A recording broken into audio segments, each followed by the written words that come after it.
people had asked me if I could work on sales, if I could track, and I was like, I don't know how to do that. And then I actually got brought onto someone's team and they had figured out how to track. And I was like, wait, this actually isn't that hard. So then I Um, implemented it for our business, and now we're here and we're able to track who we talk to, when we talk to them, what we talk to them about.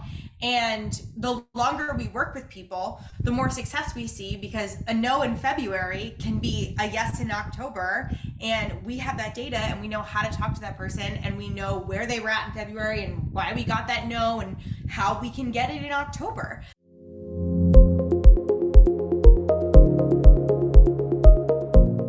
Hello, everybody. I'm so excited for this episode of Behind the Scenes. I have an amazing guest. I love her energy. I love working with her. I love so much about her. And of course, her name is Emma as well. She is also a fellow PA girl, but on the other side of the state from me.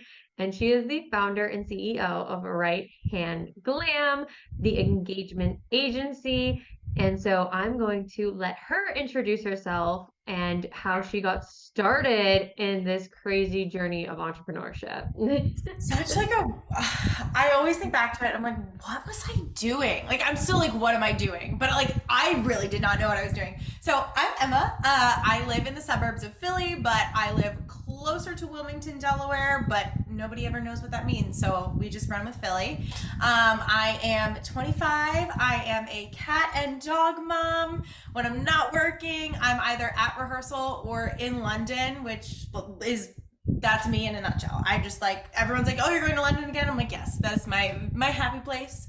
I have a wonderful fiance named Luke, and I started Right Hand Glam in technically in February of 2020.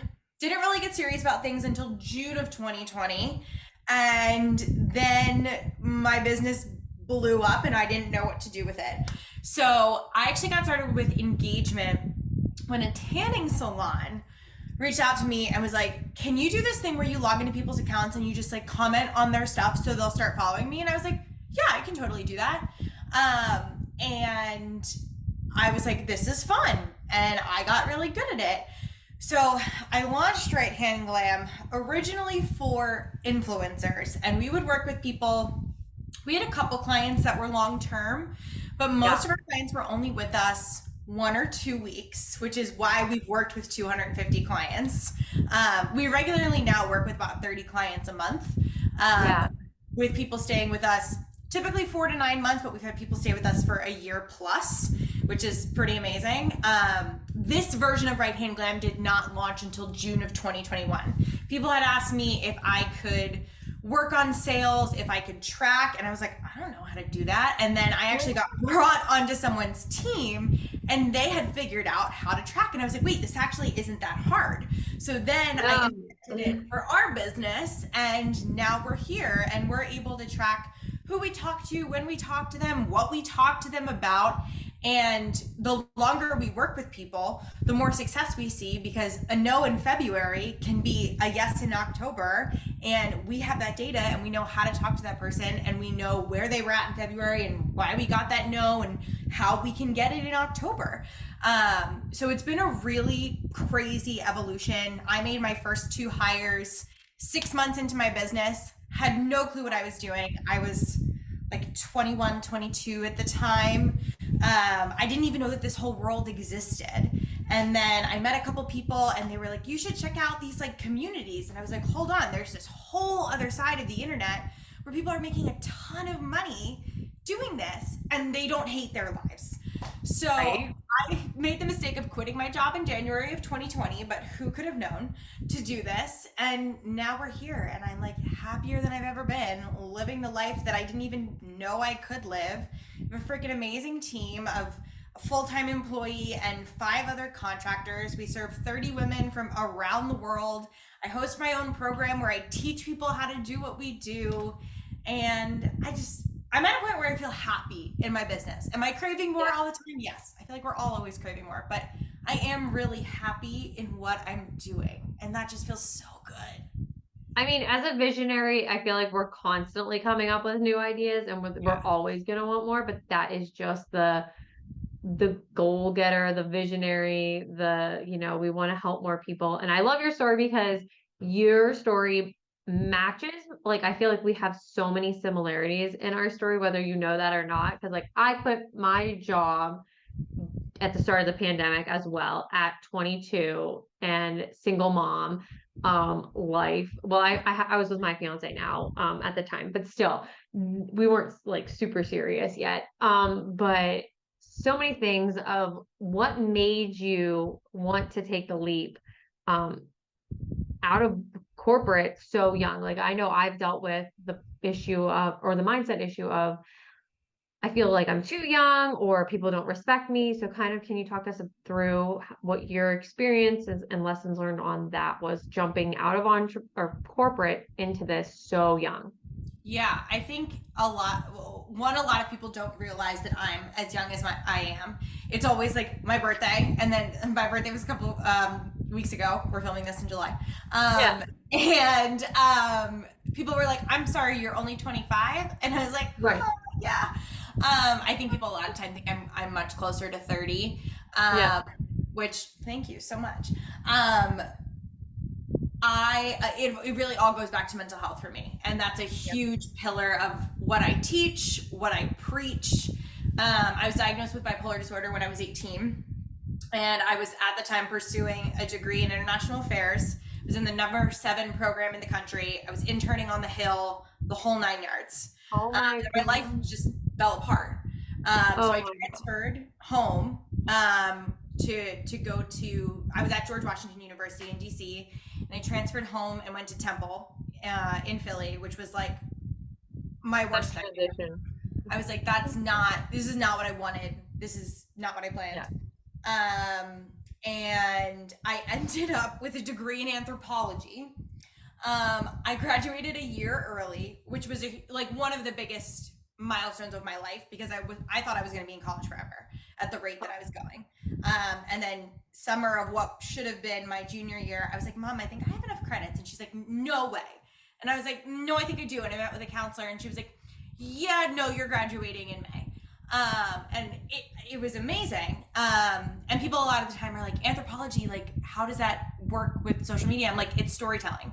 It's Yeah. it is. I was not digging the dirt bones anthropology. I was sociocultural anthropology. So it was all about storytelling, which is, Okay. what we do for people. So I Why had, you're so good at your stories, because I followed Emma for probably a year before we started working together. And I always love how she like just is so personable and tells such great stories in her stories, in her Instagram story. it's also the theater kid background. I That's can't true. start that one at all. Yeah. But so I graduated with no plan. I had worked for Soul Cycle for a few years actually, and initially thought I was going to climb up there, but Yeah. it is one of the most toxic places to work ever. Everybody that I know that has gotten out is like, thank God I did. I never want to go back. I never want to touch that with a 6-foot pole. Like can't even walk into a studio without feeling PTSD. It's like, I could go on about that forever. But I actually texted a mentor of mine, and I was like, yo, your girl needs a job. And he's like, I have a job for you. And I was working customer service and social media for a startup that eventually went under an FBI investigation and was shut down for embezzlement and a lot of other things. Got Fun. out before that happened, thankfully. But for me, I just got to a really bad place. I was back in a place that I had not been since I was in college. And I walked out of work on a Friday, and I was like, I don't know if I can do this. And on Yeah. Sunday, I gave my notice that I was leaving that Friday. And I actually got an apology, a public apology, at a seminar in front of hundreds of high schoolers from my boss, my previous boss, who said, Emma's going to come up here later today, because I was speaking as well, and tell you about how she's built a business and how corporate ruined her life. And I was the one that ruined it. And I was actually not there when he said all of that. And people, like, as soon as I got there, people were like, oh my God, like, he apologized, like, he said it in front of everybody. I was like, what? And so I went up to him and I go, I heard you apologized. And he said, I did. And I'm so sorry for what we did to you. And I was like, Well, some people never get that.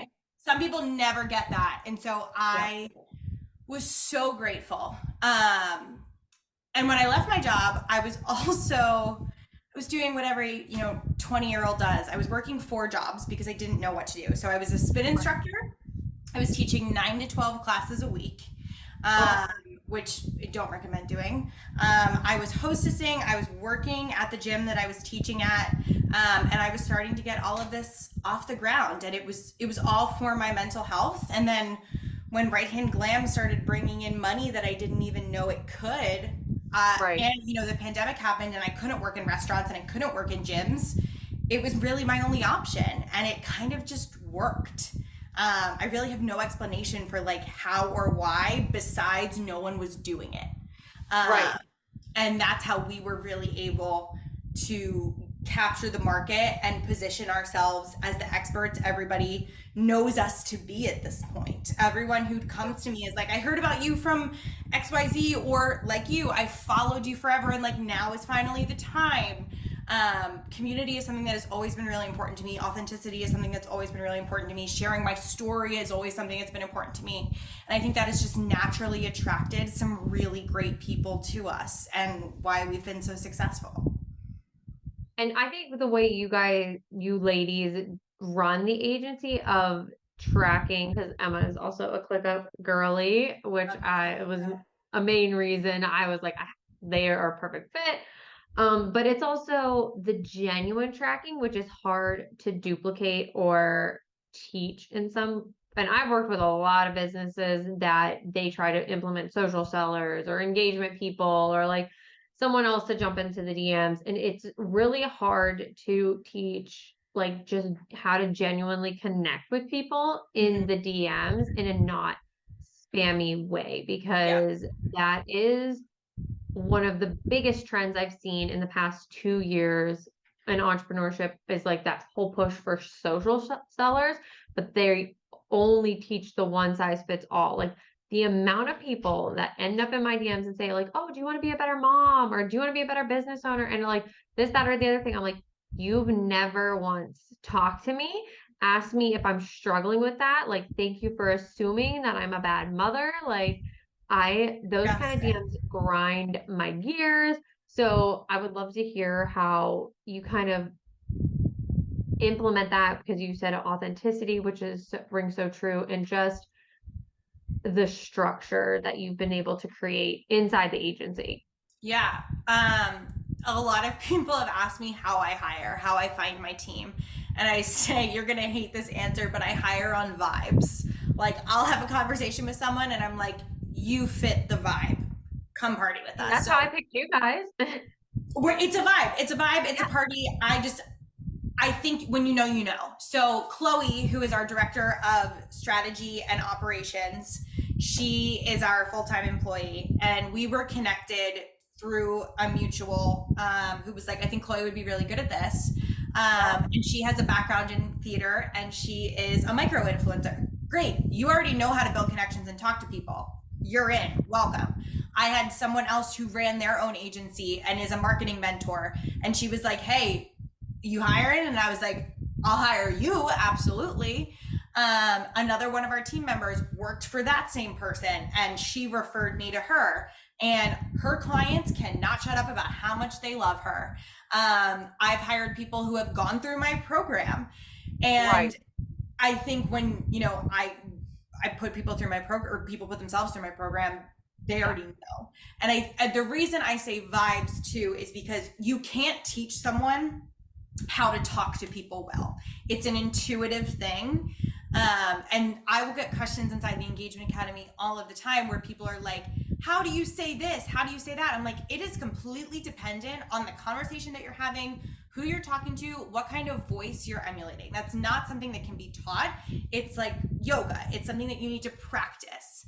And as you Yeah. practice it more and more, you get better at it. Some people, it comes so naturally. And what I've seen too with a lot of women that have been joining lately who are leaving their 9 to 5s, they're like, I did customer service or I was a travel agent. And I'm like, you already have all of the transferable skills to do this. You know how to interact with people.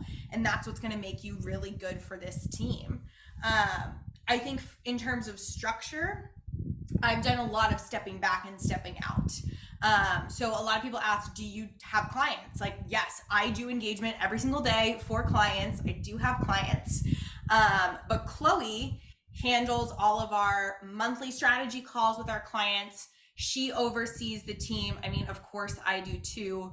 But she does quarterly check-ins with them. We actually don't have weekly team meetings, which like might shock some people, but we're all very close and we're just like constantly texting each other. So Yeah. we don't really have to, Yeah. which is beautiful. And I know I can just trust my team to like get done whatever they need to get done. And if they have questions to ask, they'll come to me, they'll come to Chloe, and it all just works out. I mean, I have just been so lucky in the people that I have found. And lately I have had people like begging me to work. They're like, I don't want to run my own business. I've learned to love engagement, but I don't want to be a CEO. Next time you're hiring, like, please tell me immediately. And I'm like, whoa, I did not realize that our company culture was something that people were that aware of, that they Yeah. want to be a part of it, that they're like begging to be a part of it, which is something I'm so proud of. It oozes out as like as I am a client, so I can attest to the culture, and I always feel so good about the team, and I know that they'll answer the questions even if I feel like I'm being annoying or like You're whatever. never And being annoying. It's something that requires a lot of questions. People right. who ask the questions are the people that have the most success because you're learning and you're kind of teaching yourself by watching us do it. Right, because like this is a whole there's a point where you probably as a beginner maybe would go through the done like the course or the academy if you're like new in entrepreneurship and want to learn how to get those skills, because it can be really overwhelming to put yourself out there. There's a lot of mental stuff that goes behind it. If you're afraid of sales, if you have like a money mindset thing, or you're just like, for me, it was trauma related. Like I was always scared of like the response I was going to get. Is this going to set someone off because of my past? But once you get to a certain point, you're going to want it done for you, because you can't, like you said, do everything. You have to trust your team, and good systems also lead you there, because which Yes. is everything I preach. So that's a plug on my end, but it's so true. You need good support, you need good systems, and you need a strategy, which as a CEO, you're always going to be the one creating the strategy. You're the visionary. But I find that that's really interesting that you're saying people are like, I don't want to be the whole CEO. I just want to do the one thing. It's mind boggling to me. I think some people have grown, actually, not I think, I know. I have watched people who have gone through the Engagement Academy grow so fast. Yeah. Because engagement, as I say, is something that everybody needs, but most people don't know how to do. So I have people that go through the Engagement Academy, and within 2 weeks, they have a client, and then within a month, they're like booked out, and Right. they haven't fully left their 9 to 5, and they're like, oh my God, what do I do? And then they're thrown into having to do all of the things that a business owner has to do. And they're like, I don't want to do this. Like Chloe has said to me multiple times, I never want your job. I never want to be you. She's like, I always want to be your right hand and I want to work under you, but I never want your job. And I was like, okay, all right. That's good And though. You need someone like that. get you a Chloe. We did a whole podcast episode on it. Like, this business would not be what it is without her. And I think building a team, if you want to be a CEO, it's one of the best things that you can do. And I think in terms of engagement, the way to make the most money and serve the most people is by building an agency. Because if not, you're going to be drowning and doing 14 hours of work a day, because we're only in our clients' accounts 30 to 40 minutes a day, depending on what package they're on. We can get a lot done in that time. We do get a lot done in that time. They But do. it's I can exhausting. attest to that. Thank you. But it's exhausting because you're being multiple different people. And then as the business owner, you then have to go onto your own account and go be you. And Mhm. obviously, you know, people put us on pedestals. They have this idea of who we are and what we do. So then you're like pressured to live up to these expectations that people have set for you. And, you know, like some people see you just as a figure and not as a person. So I only have 3 clients, but it takes me the whole day because I have to take mental breaks in between because I have to switch from one person to the other. Like I just finished engagement for a male real estate agent who's in his 50s, and I am about to go do after this engagement for a copywriter who is in her 20s and is her energy is very similar to mine. And those are two just like different ends of the spectrum. So I'm always also very aware, and I talk to my team. I'm like, hey, we have this inquiry. We have this person who's interested in XYZ. Do you want this? Can you take this on?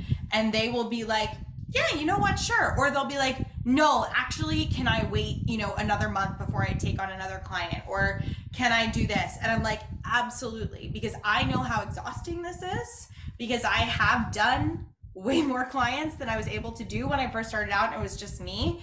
And so I always want to make sure that their needs are met financially, but also that their boundaries are respected. I'm never going to throw a client at them just because I see an open slot on our roster. I'm just going to check with them first and be like, can you handle this right now? What is going on in your life? Do you have space? Do you not have space? One of my team members last month was like, yo, I took on more than I thought, and I'm so glad my clients are happy. Can I get 2 months to breathe? I said, yes, ma'am, you can. And we'll fill you up again come the fall. So important. I think that's a lot of things just from being an ops manager too. Like sometimes the CEOs are so far removed, it's hard for them to, they don't take into consideration like there's stuff going on outside of their business, which is something I try to bring into. So I'm glad you brought it up as a CEO as well. Like, you know, I don't ever want them to feel like they have to like take on more, or like you never know what's going on. And yes, they have something to a contract, scope of work, whatever you call it in your with your contractors, but they're still your team. You need to fill into them, and the more you take care of your people, the more they'll take care of you. They're, you know, living through ups and downs and all of that. So I'm glad you brought that up. Absolutely. For sure. It's that's why I think too, when I think about it even more, that why people are so attracted to our team culture, because I'm vocal about that and I'll talk about it. I'm here to meet my team where they're at, and if they're like, hey, you know, I actually ended up having one last client this month and I'm kind of vibing with that, cool. Chloe was like, if we can, I would really like to switch my roster to the majority of LinkedIn clients. And now her roster is majority LinkedIn clients. So whatever they ask for, if they ask for more, if they ask for less, if they ask for something different, I'm happy to provide it for them. Of course, I can't promise them anything, and I can't be like, oh yeah, your roster's gonna be full every month, because it's just not how it works, obviously. But whatever I can do for them, absolutely. They'll be like, can I, someone, one of them messaged me, she was like, can I have off on these days, but like I'll work on these days instead? I was like, I don't care, just tell your clients. Yeah. Sure. As long as the work gets done, most of the time, our clients don't care, and I definitely don't care. Yeah. It's about communication and planning for just for them and their sake to be ahead of it. Like you don't want to be in a reactive situation. Yes. With clients for sure. And from one business owner to another, I would just love to hear, do you pay them, and this, if this is too personal, you can tell me, like, do you pay them per client? Is that how you kind of structure the pricing, or is it like hourly? Paid hourly. So we just add up the number of hours. I actually pay my team every week.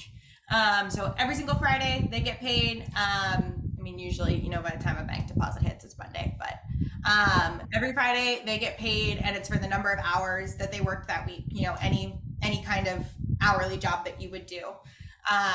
And I'll just say that when we see really good work, we reward really good work. Yeah. I was just curious if you had like, because I've been thinking about that, like paying like the team that I'm going to be building out for the separate business that Emma and I have talked about. She knows about what I'm talking about.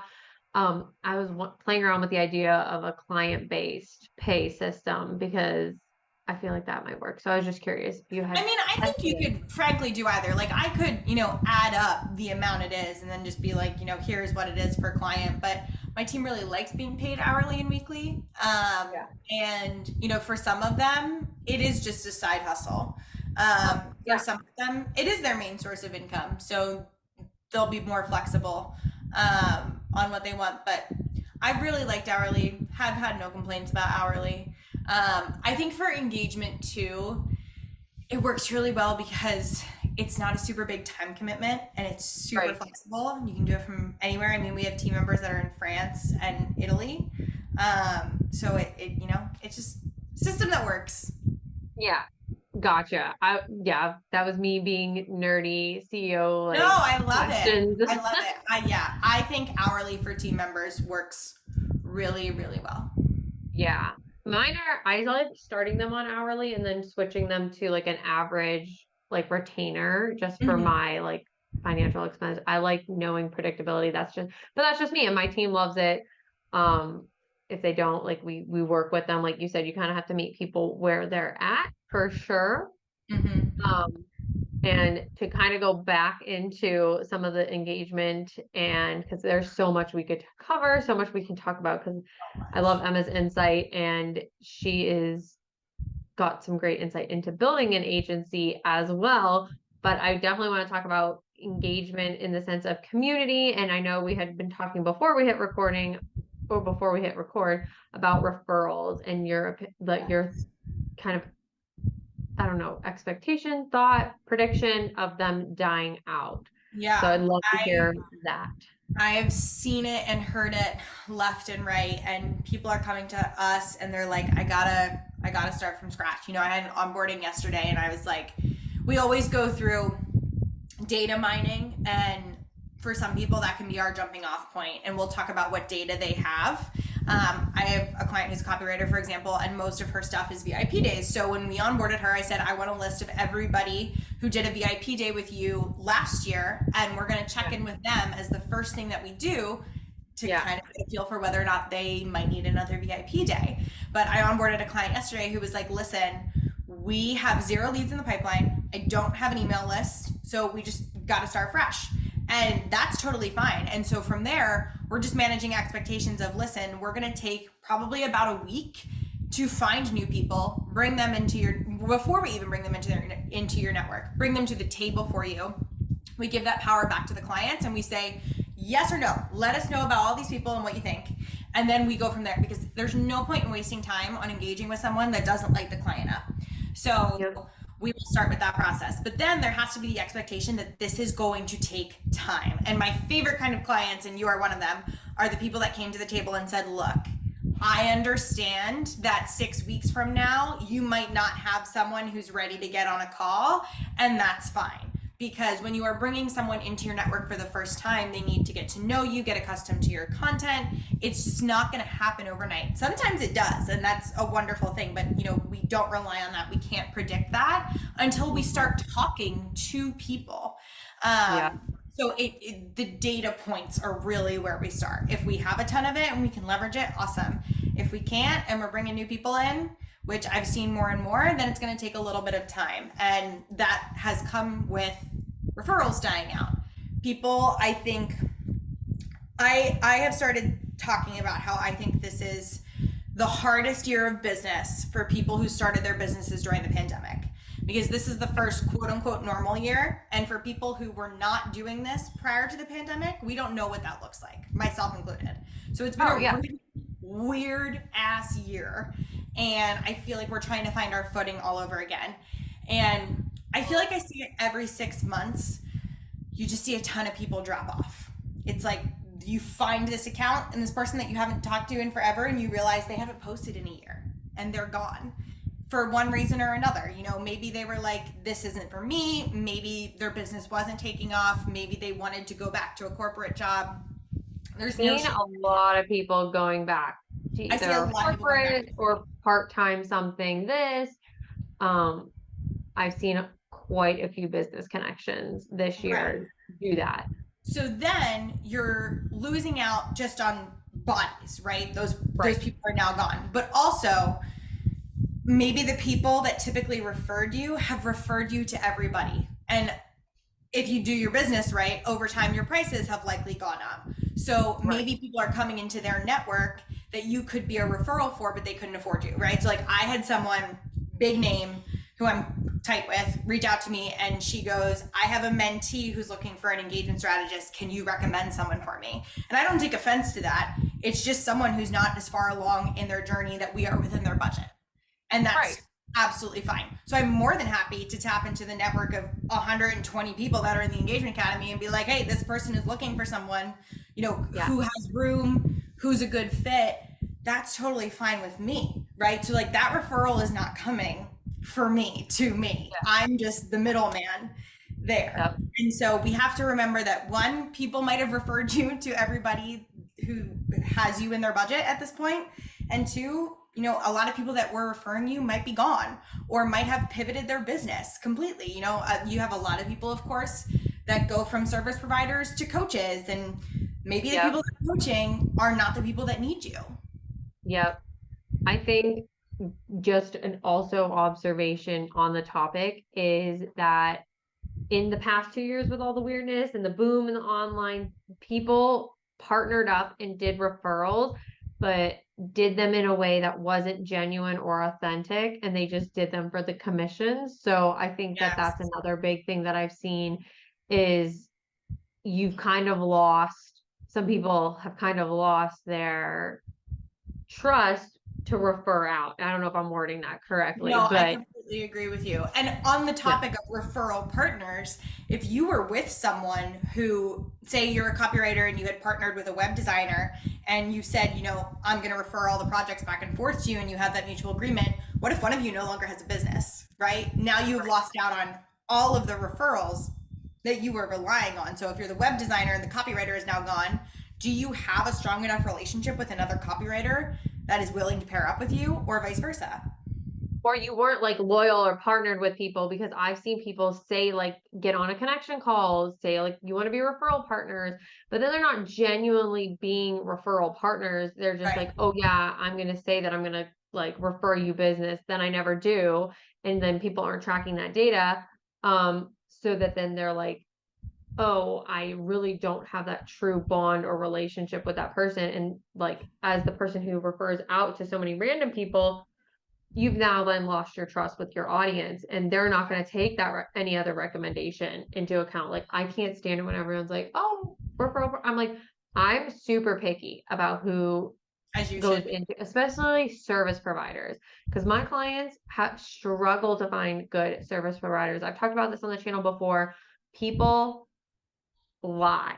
Like, I hate saying that so negatively, but people have been so burnt on service provider. I get so many clients coming to me and they're like, well, we had a systems person or we had an ops person and they never did what they said they were going to do, like, and that's just goes back to the boom of anyone could enter the market, and people took advantage of the trust.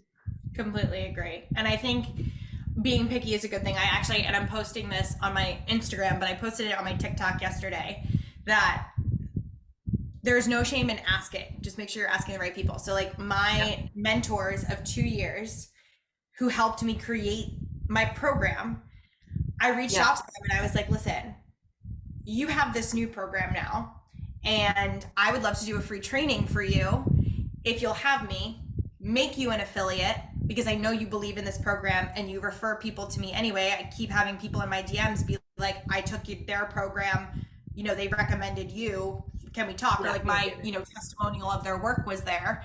And I was so nervous about it. I was like, okay, like I'm gonna tell them that like they can be an affiliate and I'll give their people a discount code. And I was like, why would they say yes? And they were like, wait, why have we not done this sooner? Right. And Right. if you go ask the right people to partner up with you, people who believe in what you're doing and have expressly shared that, then everybody wins. Everybody makes money. I have now made thousands of dollars by tapping into a new market that I otherwise would not have access to. And they're now receiving compensation for what they had already been doing for me. Right. You have to be strict again, just same as the DMs. You want to do it strategically and Yeah. with intention and authentically, so that it's not about how many nets you cast. It's about I don't know what's the thing that I'm trying to like, there's an analogy for it, but you don't Quality want a over lot. You want quantity, quality. always. Yeah. And that's why we see, most of our clients are not people with tens of thousands of followers. We have a Right. few clients that are some big names, a few, but most of our people are like 500 to 8,000, which is a Yeah. huge stretch, but a lot of them are making similar money. Right. And it's even at that number, it's hard because that's where I was at. I was like, I have so many people joining and I can't keep up with nurturing and tracking and vetting and qualifying all of these people because they come in, they come out, but they also, that's just too much time on top of what you're already doing. Right. Having us in your corner allows for the creation of consistency Mhm. because, like I said, we're tracking who we talk to, when we talk to them, and what we talk to them about.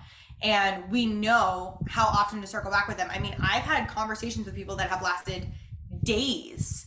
And otherwise, like some of my clients, they pretty much have completely handed their DMs off to me and they're like, just message me if you need something. And I know that if I don't answer the messages, they're never getting answered.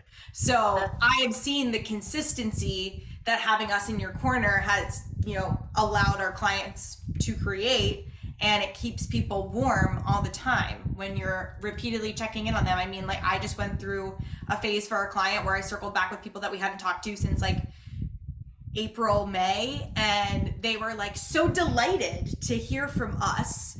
And yes, they yes. were, happy to share what they've been up to. And they were like, like you're still on my mind. Like I'm working some things out. Like this is what I'm thinking. And it's just that one message, that one little check in, like can change everything. And if you're not tracking or you don't have time to track or you don't know how to track, you can't do those things. Yep. Exactly.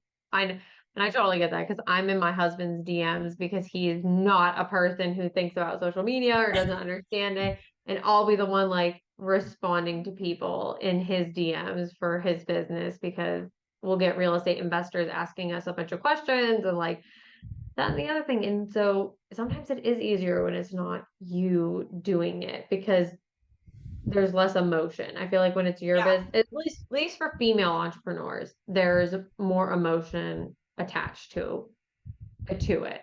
And we've also been conditioned to think that selling is bad or being sold to is bad. Like, hello, you need to make money. So you Yeah. sell and you need to be sold to. Like, otherwise, you're not going to make it. And so, most of our clients are introverts. And so, I'm Yeah. happy to be what they need and make the extroverted moves in a way that still feels like them.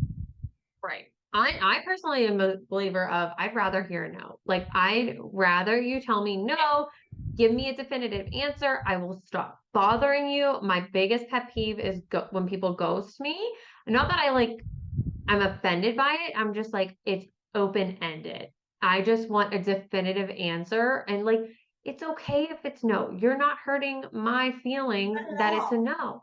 Like, just But be women have honest. been conditioned to think that a no is bad because we Right. are people pleasers.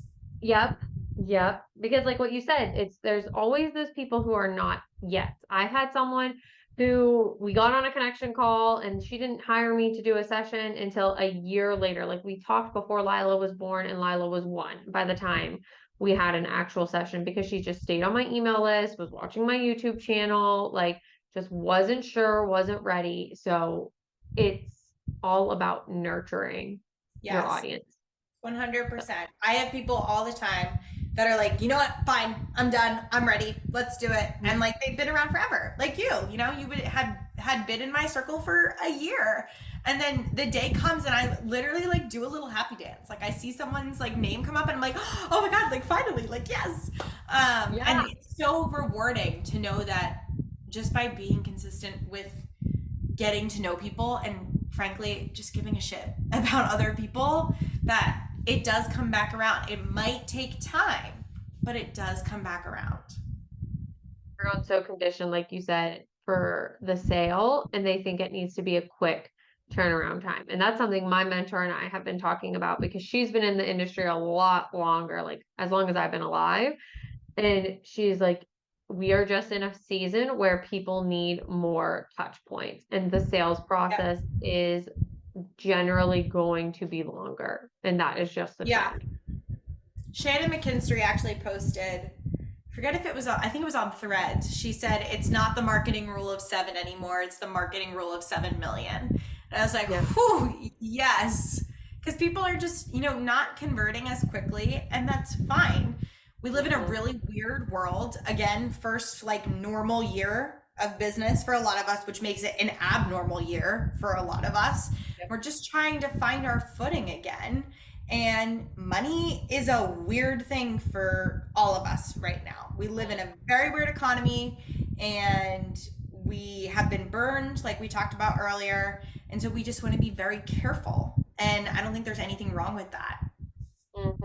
And yeah, I've even seen like retainer clients or people who need OBM services taking, normally that does take longer, but I've seen a lot of people post jobs and then have to pause like or take a lot longer in their hiring cycles as Yep. well. So, and like you said, it does come back to being a weird economy.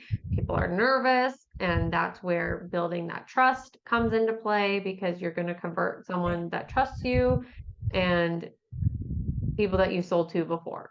Yes.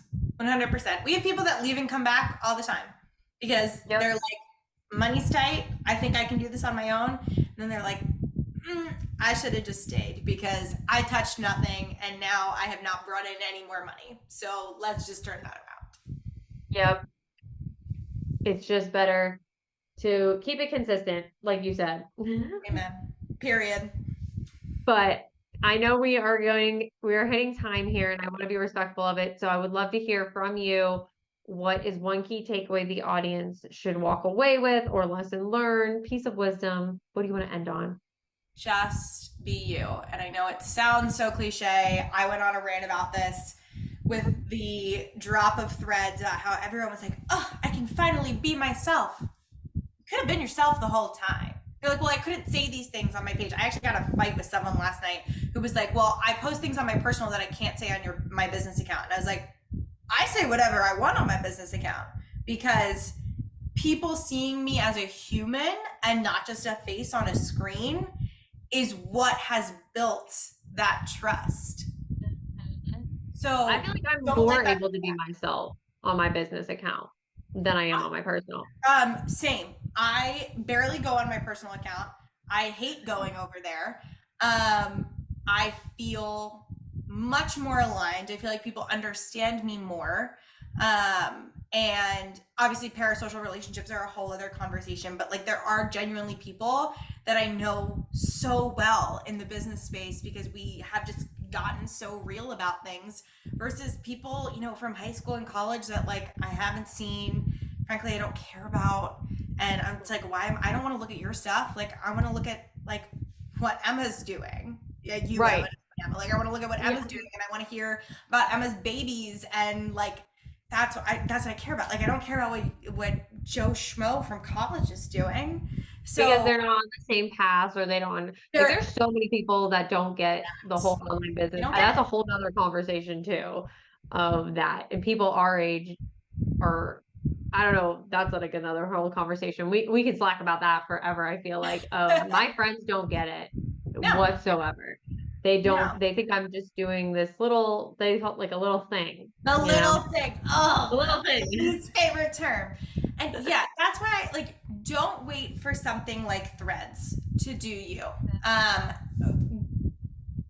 Don't be so polished. I'm working with a real estate agent who someone DM'd his account and was like, this new account does not look very polished. I was like, yeah, almost like that's the whole point. Like we are bringing the humanity into this because at the end of the day, you're working with a real person on the other side of the screen. And frankly, I want to know what that person is like. I don't want there to be any surprises. Oh, Um, and I just think, especially for us as an agency, I set the tone. And people know that if they can trust me, like I have people that have said to me, like, I don't care who on your team I end up with because I know that if you trust them and I trust you, we're going to be fine. right. I think that's so, so good. And that is our end note. I'm not going to go down any more rabbit holes, but I do want to this will be in the show notes, but where can everyone find you? I know we've talked about Instagram, Yes. obviously. But let's just reiterate for everyone where they Frankly, can it's find you. really just Instagram. Just hanging out on Instagram. Had a fight about this with someone last night too. They were like, "Well, you have to. I'm here and here and here." I'm like, I run my entire business on Instagram. Thank you. So at Right Hand Glam, just like you would spell it normally, your right hand glam, and then righthandglam.com and Emma at righthandglam.com if email's your vibe. But I'm always available on Instagram, and I say to people all the time, like my DMs are open. Don't trauma dump on me if we don't know each other like that. Yeah. But I'm here for your questions, for your concerns. Just to shoot the shit, whatever you need. My door is open, and I love when people just come and say hi. I'm not a scary person, and it's social media for a reason. I have my DMs on for a reason. You're never imposing, you're never being annoying. Like, I want to get to know you, and I want to hear about what you're doing, and I want to hear about your cats and your babies and your vacations and all of that good stuff. But also, if you need someone to talk to you about the business stuff, I'm here too. And Emma posts a lot of cute puppy content because she just got a puppy a couple months ago. He's so cute. But thank you so much. I know we've covered so much, so continue to follow Emma, if you haven't already, because she has great insight. If you're new to business, definitely check out the Engagement Academy to help get you started and make sales and engagement less scary. So thank you so much for joining us today. Thank you for having me.